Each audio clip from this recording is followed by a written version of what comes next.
There are some stories from history that are just so strange, they feel more like they're pulled from a novel than from real life.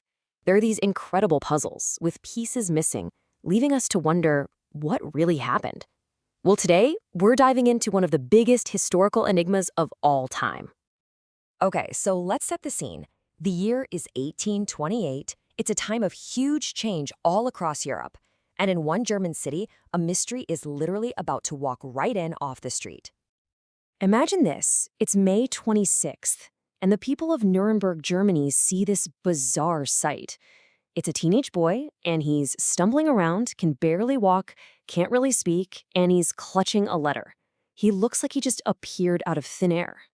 And this boy? He's about to become one of history's most fascinating and frustrating puzzles, a figure that people are still arguing about to this very day. His name was Kaspar Hauser. So he says his name is Kaspar Hauser. And the story he eventually manages to tell is, well, it's pretty much unbelievable. He claimed that, for as long as he could remember, he'd spent his entire life completely and utterly alone. So what is his story? What did he claim happened to him? This is where things go from just strange to a totally captivating and honestly horrifying tale that would grip the entire continent. So according to Kaspar, he'd been held captive for about 13 years in a tiny, dark room. His only friends, a couple of small wooden toys. And his only human contact was this mysterious man who would bring him bread and water, often while he was asleep, so he never even saw his face.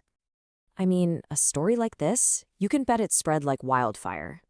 But this wasn't just idle gossip. It tapped right into the spirit of the times, this fascination with the idea of a natural man, someone untouched by society.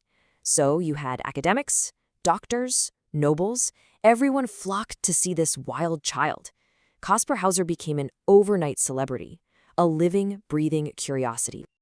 But, of course, with that kind of intense fame comes some serious scrutiny.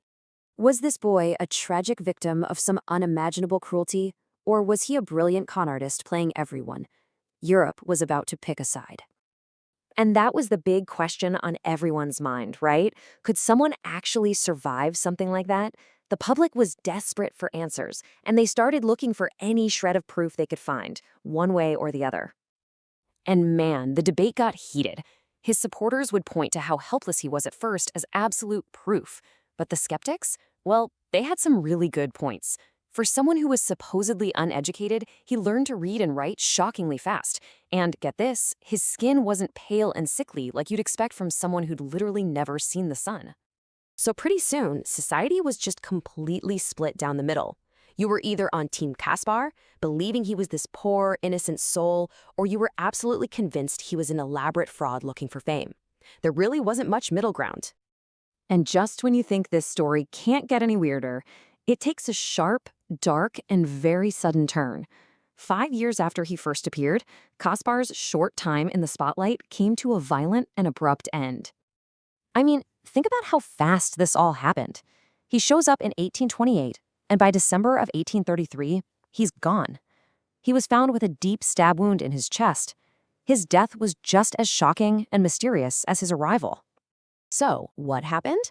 Kaspar claimed a stranger had lured him into a park and attacked him, but some investigators wondered if the wound might have been self-inflicted. So his death, just like his life, became another puzzle with no clear answer. Well, with Kaspar gone, there was this vacuum. And into that void, a brand new, even more sensational theory rushed in, one that would transform his personal tragedy into what looked like a grand political conspiracy. Yeah, with Kaspar silenced forever, people started connecting the dots, whether those dots were actually there or not. The whispers grew and grew until they became this full-blown theory. What if Kaspar Hauser wasn't just some random boy? What if he was royalty? So the theory goes something like this.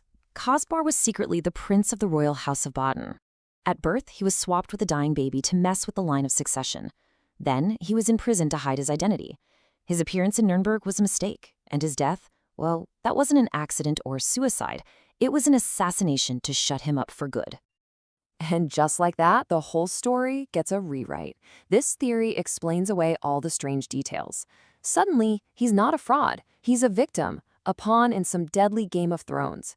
This tragic, romantic story of a lost prince was just so compelling that people have been seriously debating it for almost 200 years. And so, in the end, we're left right back where we started, with this one nagging question. Who was Caspar Hauser? Was he a brilliant con artist who managed to fool an entire continent with an unbelievable story? Or was he a tragic prince, robbed of his birthright and ultimately silenced? The truth, it seems, remains one of history's most fascinating and maybe unsolvable mysteries.